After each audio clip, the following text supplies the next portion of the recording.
Hello and welcome to this new episode of the Maharatta podcast. I am Ashish Chandorkar, your host for the day. Today is Maharashtra Day. We know that the industry is big in this state, and especially in Pune, which has been a center for engineering and auto companies for a long time. Today, we discuss a story of great fortitude led by the industry players in Pune in fighting the COVID-19 pandemic. We have with us today Mr. Sudhir Mehta, who is the chairman and managing director of Pinnacle Industries. Pinnacle is India's leading commercial vehicle seating and interiors company. He has also been associated with several other firms, mainly in the engineering sector as director. Sudhir, welcome to the show. Hi, hi Ashish, pleasure to be here. Yeah. And we also have Amit, who's Amit Paranjape, who is a technology entrepreneur based in Pune. He's an active member of the Maharatta Chambers of Commerce, Industry and Agriculture, which is the nodal industry body working on the Pune COVID relief efforts. You have heard him before on the discussions on related to history, technology, and vaccines. So, Amit, welcome back. Hi, good to be back. Right. So, today we will discuss with Sudhir and Amit a very unique initiative, which is called the Pune Platform for COVID Relief, or PPCR. This initiative was set up after the pandemic hit the country. And as you know, Pune was the epicenter, especially in the first wave, and even in the second wave, we were very badly hit. And there was an urgent need to augment the effort of the various government agencies and bring together various stakeholders like the administration, industry, donors, hospitals, and even private individuals. And the PPCR, in association with the MCCIA, has led this effort to really augment the health infrastructure capacity in Pune. And Sudhir has really played a big role in making that happen. And we will understand from Sudhir what this journey has been like and what we have achieved for the city and for the state in the last year or so. So, Sudhir, let's start with understanding how did the idea of PPCR come about? So Ashish, first of all, thank you for inviting me. And I would say I'm here not as much as the president of the Maharatta Chamber or the lead for the Pune Platform, but as a citizen of Pune. And I think this is what has defined our platform. It is citizens coming together for a common objective. Now, you mentioned about what got us started. I'm sure you will remember back in March of last year, there was that first case of the couple which came in from Dubai and got infected. And all of us were at that point kind of wondering what's happening. And of course, none of us ever had an idea that this is going to be probably the defining event of at least our generation. I think many of us have not been there when there's been a war or not been there when there is a huge natural calamity. But I think when we look back at history, certainly these couple of years will be remembered for the change that's happened and absolutely what's changed in the world. And we didn't realize it at that time.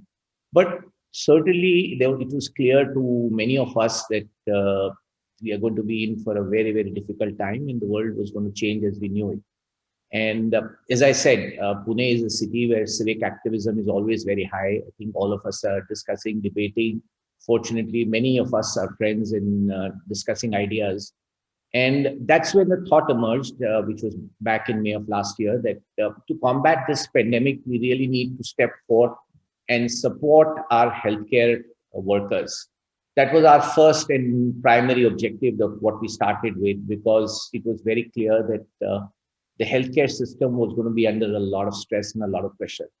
And the first thing that they would need is they would need the availability of ammunition to fight their war. And what was the ammunition? The ammunition was very simple at that point. And we all learned these words that have now kind of become common in our vocabulary. But a year ago, nobody knew PPE kits or masks or ventilators or oxygen beds or things like this. For those of us who are not doctors, were things that were little known. And we said, how do we really come together and do this? So the first thing was we said that this can only be done by setting up a common platform. Now, what can we do as industry? We bring the ability to, number one, bring resources. At the same time, we bring ability to find sources. We bring the ability to be able to get them fast at a speed, which would be very difficult for others to do. What does the medical community bring? They bring obviously the knowledge, the know-how. They're the real frontline warriors who have to fight this war.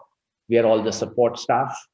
Then you have the scientific and the academic community of the city, which Pune is very, very vibrant, and they bring their ideas, thoughts.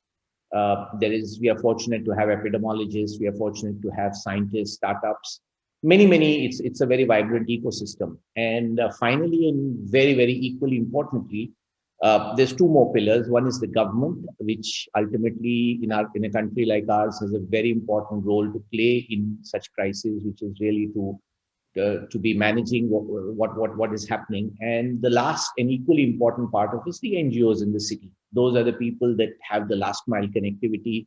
They have the reach. And so what started as a small effort was really, as I said, first to take care of the healthcare, the PPE kits and all of those. But then as it blossomed, these are all the constituents which became part of our family. And that's what is the Pune platform for COVID response today. Right. So, Sudhir, you were mentioning in a couple of your appearances that this week or perhaps in this fortnight, the PPCI will become one of the biggest importers of healthcare infrastructure in India, right? Like given all the different initiatives which are running. But a year ago, was this thought of more as a philanthropic effort, or was it more to complement the public services? I mean, how was it? What was the real objective in which it was designed then? To be very frank, I think we evolved. I can't claim that we had some kind of a playbook and it was not like we were in a cricket match and we knew when the first over or the last over was happening. This is a match where you don't know the next day what's going to happen. So we are dealing with a great amount of uncertainty. Now, as I said, we started purely to say, let's provide PPE kits, let's provide masks, let's provide the medical equipment to our community. And that's what we did for the first month of our activity. Later, our focus shifted because you had the lockdowns, and because of the lockdowns, there was a severe challenge in terms of the activities of the labor, which did not have work. They needed food. They needed to be supplemented. The government has a large machinery, but they take time to get active. So we galvanized almost 50 of the NGOs in the city to say that, and I think we were very fortunate that Pune district was one of the few cities where probably I would say with great pride that almost nobody went hungry those 2 months. And that was, again, due to the fact that citizens of Pune came together. They organized many of these activities and really saw to it that lakhs and lakhs of meals and ration kits and things like this were provided to those less fortunate till the government got into action. And then later, of course, the ration schemes and all of these things came in. And from that, it evolved into something different. So I think we are kind of finding what's the need. As a group, we all have our day jobs. We want to get back to them as soon as possible. We want to see that our city becomes safe again. But the learning and the message of all of this for us has been, we as citizens need to step up to the plate, because this is too important a challenge just to be left to the government. Right. Amit, coming to you on the MCCI role. So the MCCI has been at the forefront of many civic issues in the city over the years, and it's, I think, one of the oldest industry bodies in the country, right? So can you talk about its history and what has been the involvement in the city affairs over the years? Yeah, thanks. Thanks, Ashish. MCCI, as you mentioned, is one of the oldest industry bodies in the country. It just completed 87 years this year on Gudi Padwa, on the day it was established. And to look back at that era, it just as Sudhir mentioned, Pune is known for citizen initiatives and citizen leadership. Well, 87 years back, MCCI was an exact example of just that, which is a few thought leaders coming together and realizing that there is a big need for credit for small industries. Remember, this was the British era. This was the era between the two wars, and the Great Depression had affected the global economy. So there were many banks, there were many private banks back then, most of them out of Bombay, which had failed, and the credit situation had become really bad. So thought leaders, economic scholars, other established businessmen came together and realized that there's a need to create something that can help the industry.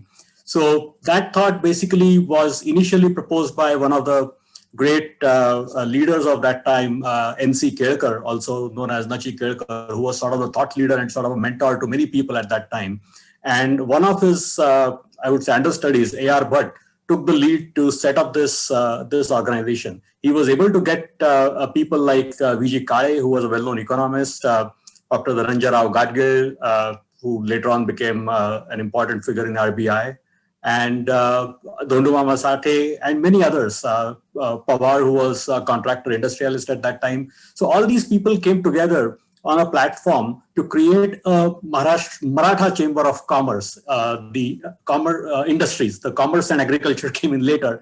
And one of the first projects they took, they realized, as I mentioned, since credit was an issue, one of the first projects of this organization was to set up a bank, because the main problem at that time was credit. So I always like to tell people that the first major activity of Maharatta Chamber of Commerce was setting up the Bank of Maharashtra. And a few people again know it, but Bank of Maharashtra was essentially a creation of MCCI. I mean, sort of a committee of MCCI set up that. And again, VG Kale took the lead in that. And again, the idea was to make credit easily available. So the fast forward a few decades later, one of the most illustrious presidents of MCCI was Shantanu Rao Kirloskar, SLK, who was president twice in the 40s and then again in the 50s and 60s.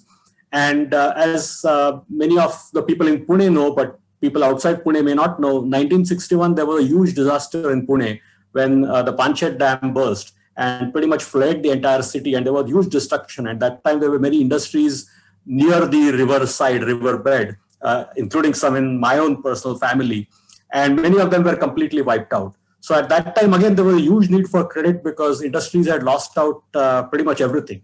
And that time, MCCI pioneered the idea of pooled credit, specifically for SMEs. And that was very effective to get some of these industries back. So that was another one of MCCI's big contributions, I would say, in 1960. Fast forward a few more decades, MCCI continues to play a key role in championing the cause of SMEs. While we have all the large members of Pune industry represented, our bulk of our members are SMEs from Pune. And as you know, Pune is the leader in the country in terms of auto industrial ecosystem, the SME ecosystem. They have all kinds of issues, whether it's training, whether it's representation of their issues to the government, to the authorities, to every kind. And the chamber has helped these industries all the way through. I'll just add one more point and then pause.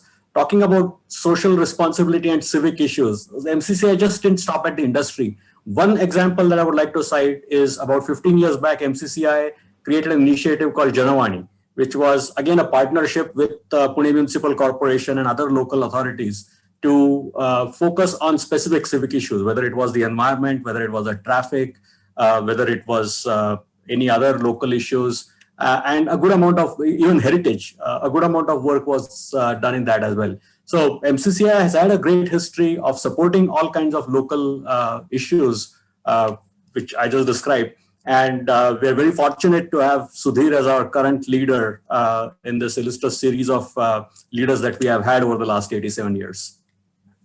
Right. Yeah, that's a very good background, Amit, of the industry association with the city. So Sudhir, how did we leverage the MCCI framework for PPCR, and how is PPCR structured? Who are the people involved? What are the different roles? If you can just throw some light on the operations itself.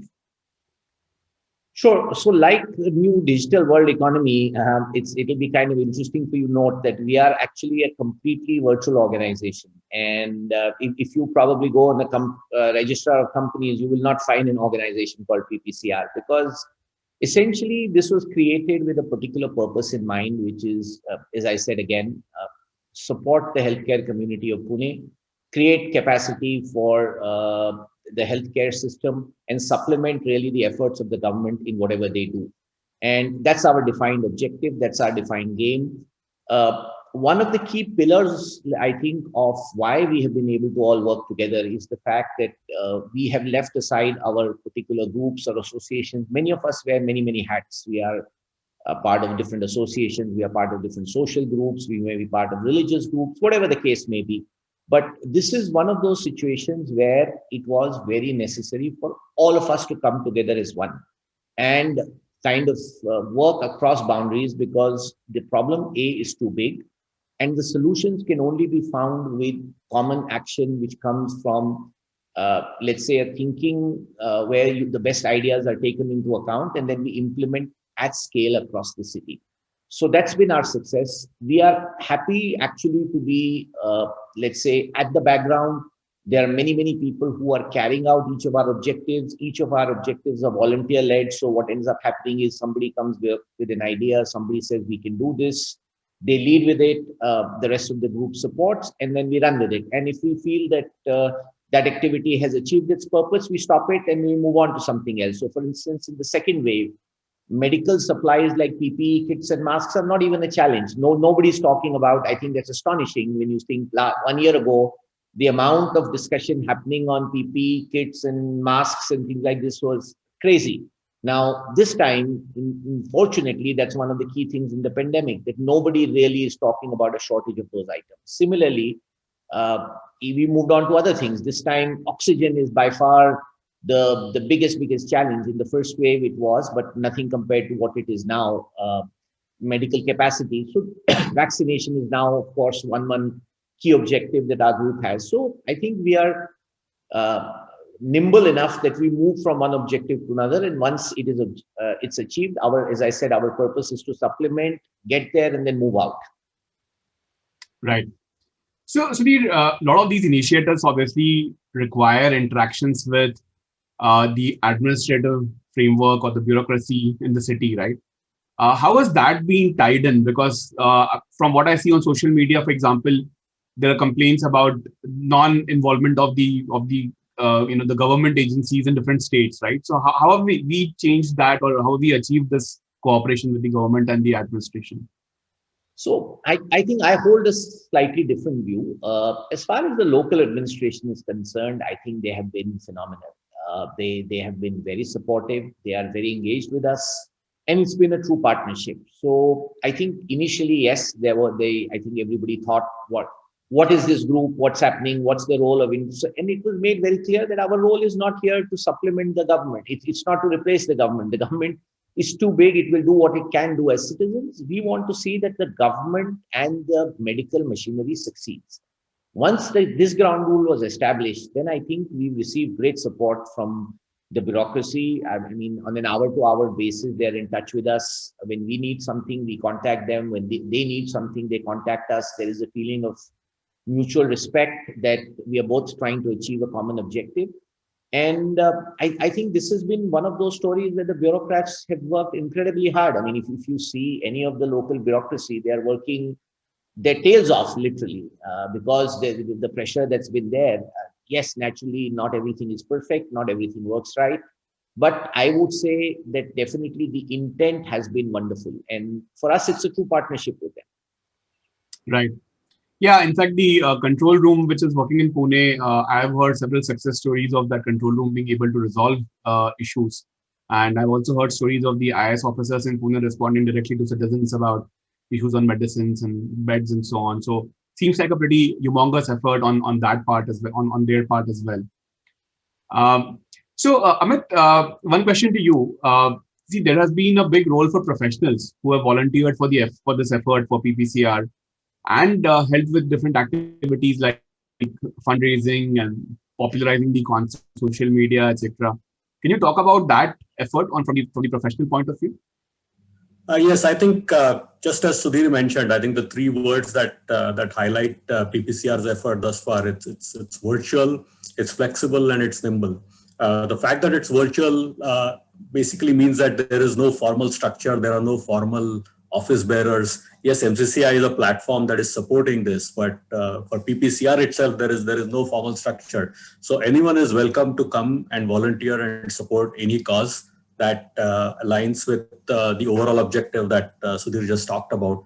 And exactly as Sudhir was saying, that we have had various initiatives that have been prioritized, and once their objectives have been fulfilled, they have been dissolved and new initiatives have replaced. So the challenges have been evolving between wave 1, wave 2, even during the intermediate period.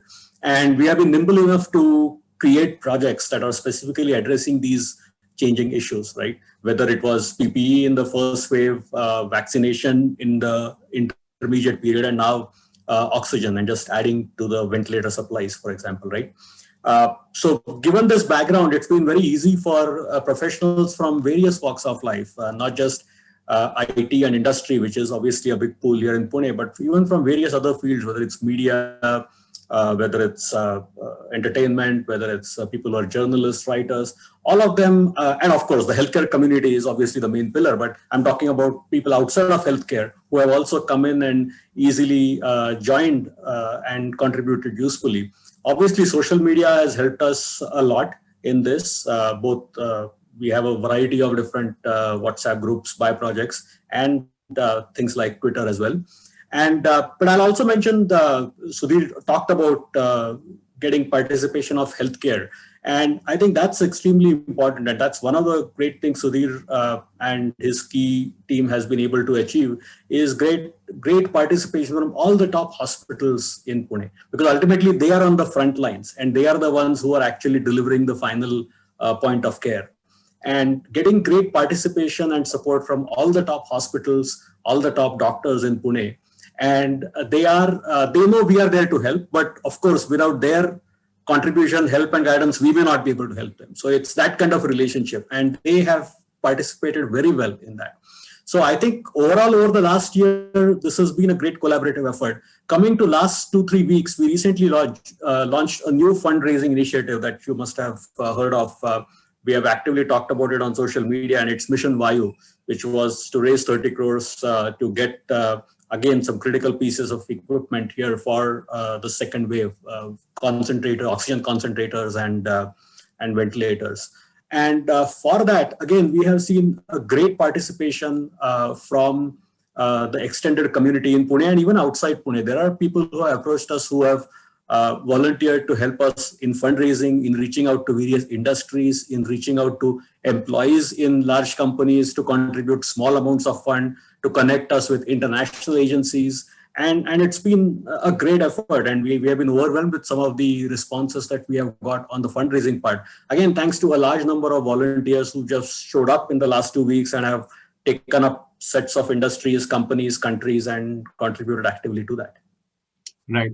That, in fact, Amit, was my next question for Sudhir. So, Sudhir, how did the concept of Mission Vayu came along? You spoke about the need for replenishing oxygen and the related equipment. But the fact that we could find it, I mean, I've seen activity happening around imports from Israel and Hong Kong and UK and US. I mean, what kind of an effort did this take, and how did this idea come along in the first place? So again, what was happening was we have a group where on almost an hourly basis, we are interacting with the heads of more than 200 of the government and private hospitals in the city.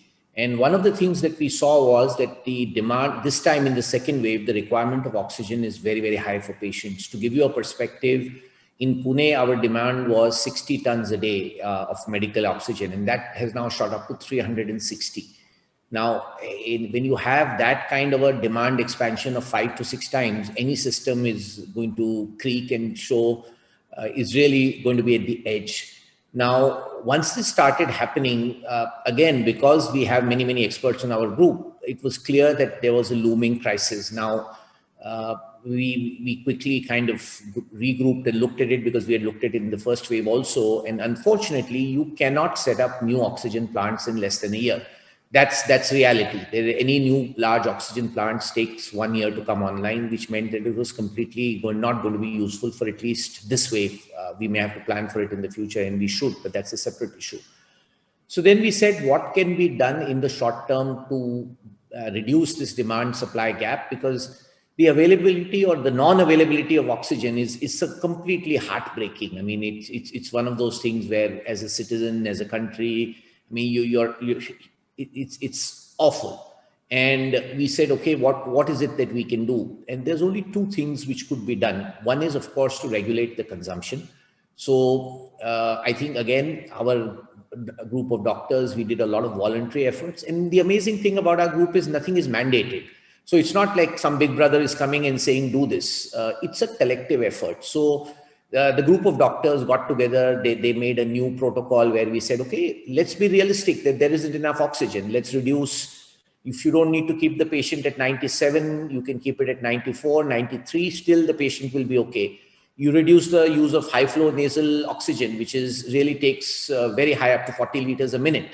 So these are decisions, but they were taken on a basis of voluntary basis, not Big Brother coming and saying we want to do this. So that, and the government was fully involved in this. We had many seminars with them, discussions with them. But then we said also the supply will fall short. Now, when the supply falls short, there is only two things one can do. One is the possibility to set up what is the plants which are available on site at the hospitals. These are ones that generate oxygen. Unfortunately, these plants are only made by a few companies, and all of them are kind of running, they have limited capacities. So we were able to find the last 12 plants available within all of India. And this was an exercise that started one evening based on a WhatsApp discussion we were having within the doctor group at about 7 o'clock. And again, one of the PMC officials messaged me the number of one of the companies and said, sir, they may have some stock. We spoke to the guy in Aurangabad, and fortunately, he had some 12 plants available. Now, we quickly realized that this was something which was going to be a valuable commodity. And by the next morning, through a flurry of phone calls from 8 p.m. to 8 a.m., we finalized to purchase 12 of these plants for about 12 crores. Now, this was only possible because of the collective efforts of the city. We had people who came together to say, okay, we will fund a plant for a hospital. We had people who, from the hospitals, who said, okay, we will do this. And then most importantly, and astonishingly, as normally our government is known to work slowly, we contacted the mayor, we contacted the divisional commissioner, and they took a decision within a day that the government would buy one or two of these plants. So collectively, it didn't matter who was buying it because the objective was to bring it into the state. So within a space of 24 hours, we got these plants negotiated, and you'll be happy to note that today, actually, one of these plants, the first plants, is getting installed in a hospital in Karve Road. So this is a space of 9 days. And during the next week, we will increase the oxygen capacity of Pune by about 8 to 10 tons, which may not sound significant, but it's still 5 to 7% of the gap. It's still very big. It has the potential to save a few hundred, few thousand lives a day.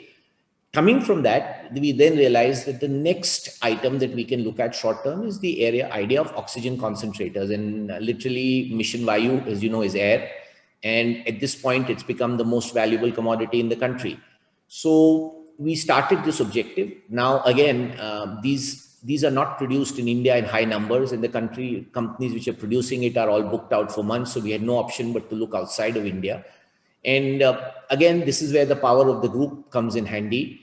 We spoke to the Temasek Foundation in Singapore. They are one of the biggest investment funds in the world. The government of Singapore has a stake in them. And they had, fortunately, and this is very, very far-sighted, they had created what is called a strategic reserve, which was simply put a reserve of assets to be used in the case of emergencies like COVID. So again, we used the good offices of Connects within our group, and we requested them that, can you make this strategic reserve available to us and to a city? Amazingly, they agreed to do it, and hats off for them for their support. More importantly, they also agreed to share half the cost. They agreed to contribute half the cost of the strategic asset. Now, the next challenge was, how do we move this to India? So we spoke to Amazon, and Amazon has a global network, and they immediately agreed that they would support such a large movement of goods. At that point, there was a challenge of the import duties, because there was a duty on which was happening on these oxygen concentrators. So we made a request to the Prime Minister's office, Mr. Piyush Goyal's office, to say that ultimately we are doing it with donor funds. We want to see that these are utilized well. So can the duty be brought down to zero? And kind of lo and behold, in a space of 2 days, government can work when it works. And we got this duty exemption.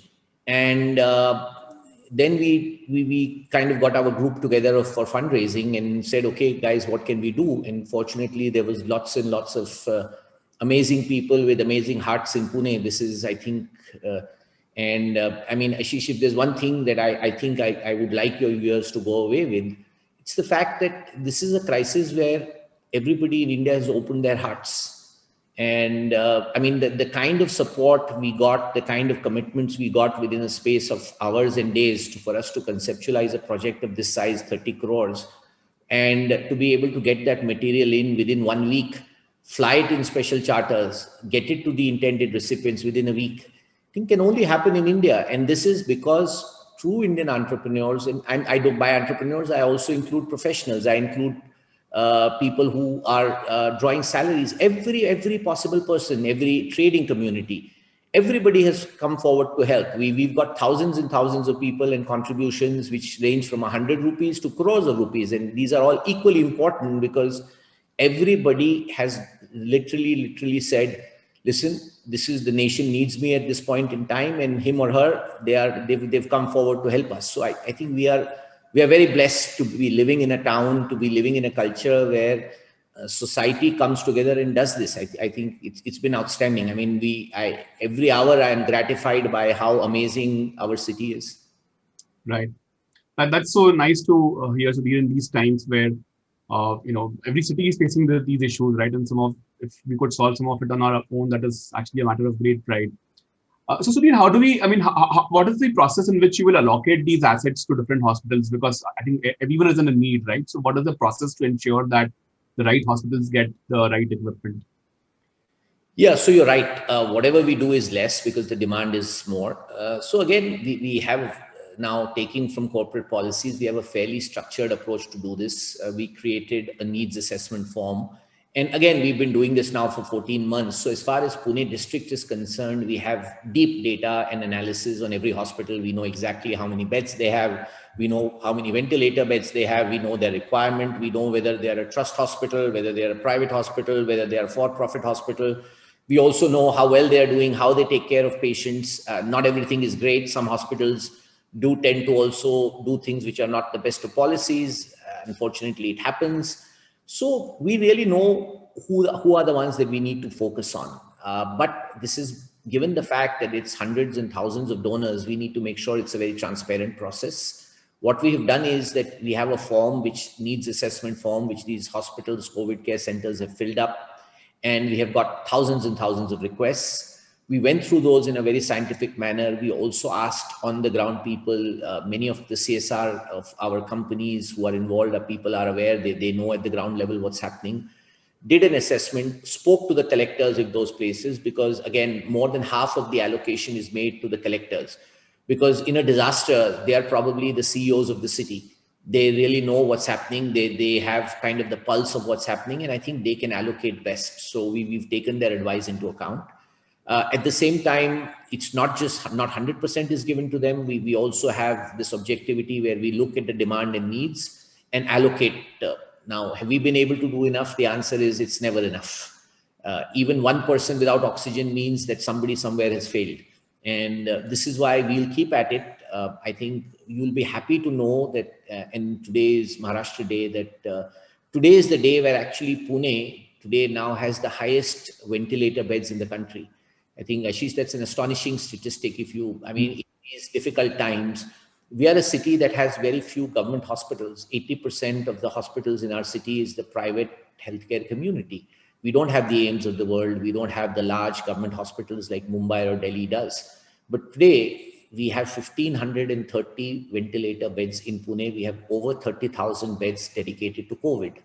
Now, that's the largest number in the country. And I say this again, think about it. It's the largest number of any city in the country. And how has that been possible? Only because, all the private healthcare professionals, doctors, small, big hospitals decided to become part of the COVID journey. They could have easily said, listen, guys, I'm not treating COVID, I'll do something else. But the fact is, many hospitals in Pune, which are 10 beds, 20 beds, are fighting this COVID battle. And there's Dr. Kelkar, who all of you know very well in Pune, is one of the great doctors of Pune. He says, every person has to be part of this battle. You cannot, if you are a doctor, then you have to be part of this battle. And that's what's happened in Pune. And I think in these difficult times, that's a story that needs to be told. That's let's say something which we need to acknowledge, the heroic efforts of all these people who are working under very difficult conditions with, we all know, with less than 100% availability of the critical ingredients. Nowhere in the world. I mean, this has happened in Italy, it's happened in the US, it's happened everywhere else in the world. You cannot plan for a surge of this kind. Yes, we could have done it better, and hindsight is certainly 2020. But I think hats off to our medical community. I think we can all be proud of the incredible work that they have done as a group, as also, I think, the local administration to support them. Right, absolutely. So Sudhir, the one question which a lot of people had, and I've seen on social media also, is this a Pune, so Mission Vayu basically, is this a Pune-centric effort, or do hospitals around Maharashtra also benefit from this? Again, I think it's one of these things कि हम चलते गए and people kept joining us. We started very clearly with a Pune-centric focus, and that's what our focus for the last 14 months has been. But then during the last weeks, we realized that it was not enough for us to focus on Pune. Maharashtra was suffering. Number one, if Maharashtra doesn't settle down, the cases will keep coming to Pune because Pune is kind of the center for the healthcare industry. And number two, districts in Pune, outside of Pune, needed support because Pune, to some extent, even though it may not be perfect, is better off than I think a lot of places where the availability of healthcare is limited. So Mission Vayu was actually conceptualized, and later then it became the top 10 affected districts in the country. One of the people in our group came up with a brilliant idea of raising online funding. So then we spoke to Give India. Amit was involved in that. The whole process was taken up, and now people can contribute online. So it also brings that sense of pride and commitment of citizens in that city, because then when they are contributing, that they know that what has come will go to that city. So for instance, Ahmednagar, in a space of less than 2 days, through online, has collected more than 30 lakhs, which will ensure that they get more than 100 oxygen concentrators. So we morphed from being, again, let's say supplying, to our role was procuring and ensuring that we were able to provide them with what they needed. So that's the change which has now happened. Seeing that, we've been approached by other agencies in India, and we are now helping actually pan-India basis, because ultimately we are one country. Anything small or big that we can do, we are happy to do, but our focus will continue to be the Pune district. Outside of that, we will become kind of a knowledge partner, a resource partner. We will help them in every way, but the ground level execution will have to be done by, and even the fundraising will have to be done by those agencies. Right.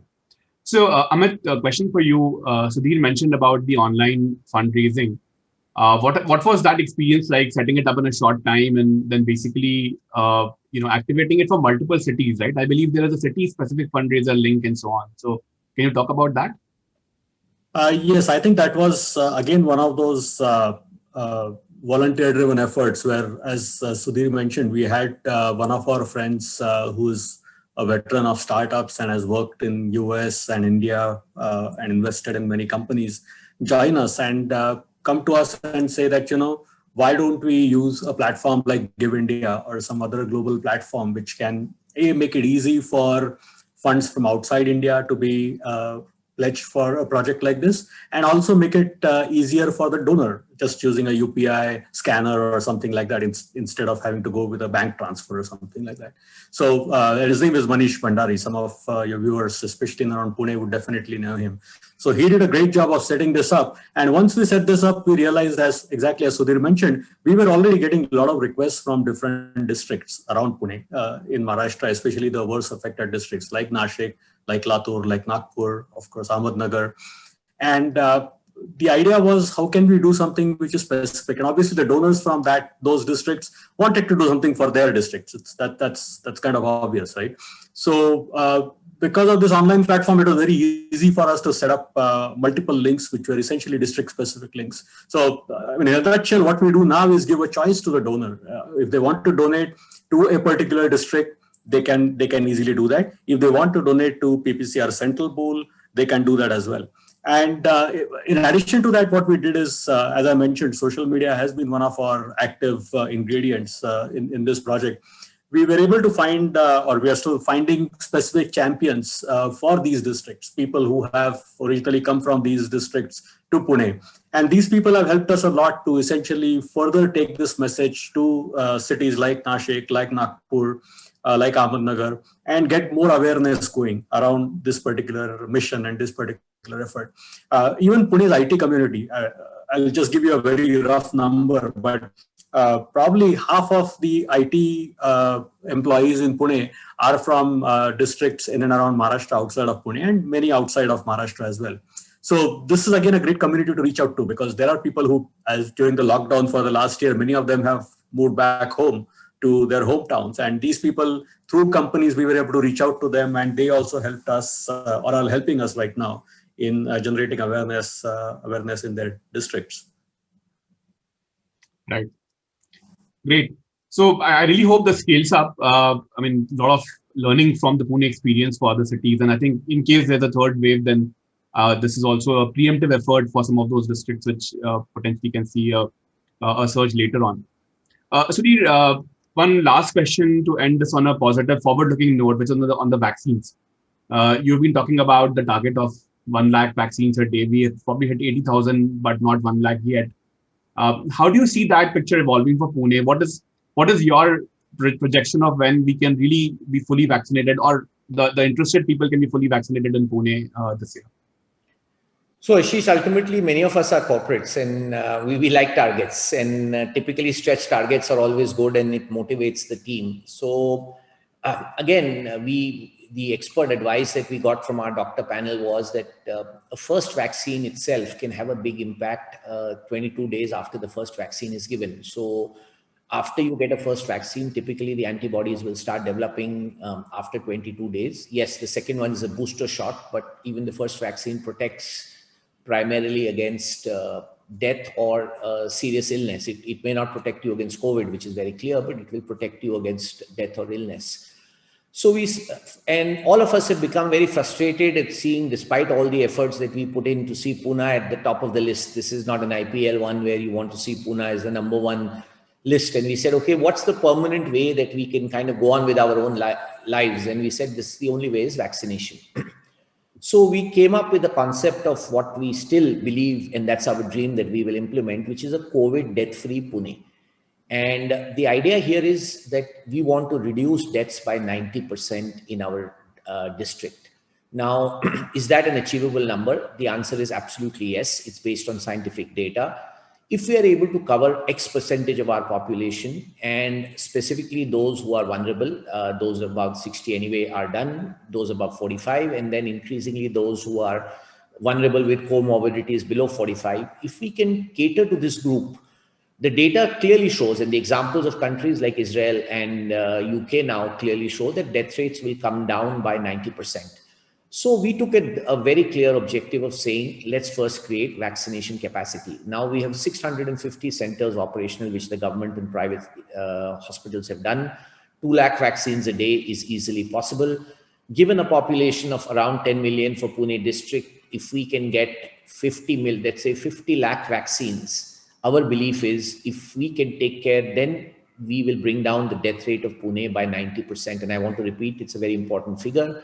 Today, maybe if the deaths are 100, 150, they will come down to less than 5. Even one death is too much, but it will be a big, big reduction. Now, our task there has been to say, can we get these 50 lakh vaccines and get all of Pune vaccinated? We have been the district with the highest coverage of vaccination, fortunately, in the country. Again, collective action.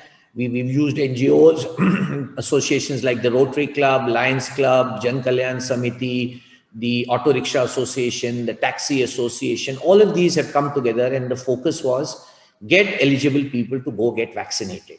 And we did that very effectively in the first weeks of the campaign. We went up to 80,000 versus our aspirational target of 1 lakh. Unfortunately, the availability of vaccines has become limited, so we've not been able to achieve our target. But we are confident we will keep at it till we win, and we will ensure, I can promise you, that Pune will become a COVID death-free city. That's the positive message that I'm very clear on. Right. Thanks, Sudhir. Amit, you want to add to this, the vaccine part? Amit, you're on mute. Yeah, no, I think I'll just add that once again, as Sudhir mentioned, we have been able to achieve some great milestones, whether it's on the vaccination target, while we would have liked to get to 100,000, 80,000 for the amount, for the population we have is still amongst the best in the country, if you look at per capita vaccination. And with respect to ventilators as well, as Sudhir mentioned, we probably have the highest number now, what Pune district has, and our population is a lot less compared to cities like Mumbai or Delhi. So again, at a per capita level, we are doing significantly better. So, I would again like to specifically thank Sudhir, though I know he doesn't like to take take credit for any of this, but it's his leadership that has helped us. And of course, I'll repeat Sudhir's point that we have had great support from the government authorities and from the doctors, without which all this progress would not have been possible. Having said that, we still have a lot to do. As Sudhir mentioned, one death is one death too more. So to the extent we can keep increasing our vaccination coverage and our oxygen infrastructure and ventilator infrastructure, we'll continue to do it. And PPCR is a great platform that is helping to achieve these targets. And we'd also like to thank all the people, especially in the last 2 weeks, who have contributed to our online campaign all over the world to support these goals. Right. Yeah, thanks, Amit. I think that's a good guidance. I would also repeat that the information about Mission Vayu is available on the social handles of PPCR, also on MCCI. And of course, a lot of the folks in Pune keep talking about it on their social properties on Twitter, Instagram, Facebook, etc. So if you are from Maharashtra or even otherwise, we want to donate to this initiative, please check out the details. And I think this is a great example of how industry can come together to solve the problems in a city and complement the government effort, the administration effort. And really a great story. I hope other cities can also replicate this in difficult times. A lot to learn from this effort. Thank you, Sudhir, for your leadership and for talking to us today. This will be a great help for and a great story of motivation for all of our listeners. Thank you, Ashish. Thank you, Amit. And a special thank you for being part of this journey. I think you are both equally with us in this journey. And I think we have, this is the great joy of all of this, that we have thousands and thousands of people who've been silently working and in seeing to it that we come out of this. And I'm sure we will do it. Unfortunately, we've lost too many people, but I think we need to make the best of it and see that we can get back to the new normal as fast as we can. Thank you so much. This was a very good discussion. We will again be back with new topics and new focus on Bharat Varta. Thank you. Thank you for tuning in to this episode of the Bharat Varta podcast. If you want to see more content like this, then don't forget to subscribe to our channel. We started Bharat Varta to facilitate long-form discussions on politics, policy, and culture. We don't necessarily endorse anything that was said in this episode. If you wish to offer us feedback, do reach out to us on social media. We are at Bharat Varta on Facebook, Twitter, and Instagram. You could also get in touch with us on our website, www.bharatvarta.in. The links are in the description below. Until next time, stay safe, take care, and Jai Hind.